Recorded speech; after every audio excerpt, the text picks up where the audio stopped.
Umani ng iba't ibang reaksyon ang naging pahayag ni Joey De Leon kung saan muli niyang inasar si Vice Ganda tungkol sa umano'y kawalan na raw ng ABS-CBN. Sa isang segment, pabirong binanggit ni Joey na tila wala na raw ang Kapamilya Network, bagay na hindi ikinatuwa ng ilang manunood lalo na ang mga solid Kapamilya fans. Para sa maraming netizens, tila hindi na simpleng biro ang ganitong hirit lalo na't may pinagdadaanan ang ABS-CBN matapos mawala ng prangkisa noong 2020.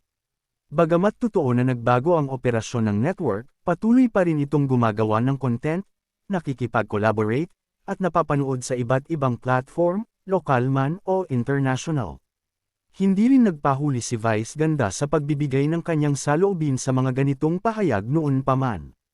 Kilala siya sa pagiging prangka ngunit may halong pagpapahalaga sa kanyang pinanggalingang network. Para sa kanya, hindi biro ang pinagdadaanan ng mga empleyado at artist ng ABS-CBN kaya nararapat lamang na igalang ito.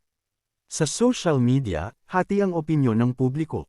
May ilan na nagsasabing bahagi lamang ito ng matagal ng rivalry sa pagitan ng mga noontime shows, habang ang iba naman ay naniniwalang dapat nang iwasan ang ganitong klase ng biro lalo na kung may natatamaan o nasasaktan. May mga netizens din ang nagtanggol kay Joey, sinasabing matagal na siyang kilala sa ganitong klaseng humor at hindi ito dapat seryosohin.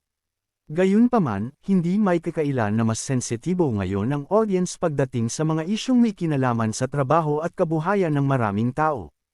Sa huli, ipinapakita lamang ng insidenteng ito kung gaano kalakas ang impluwensya ng mga personalidad tulad nina Joey at Vice sa publiko.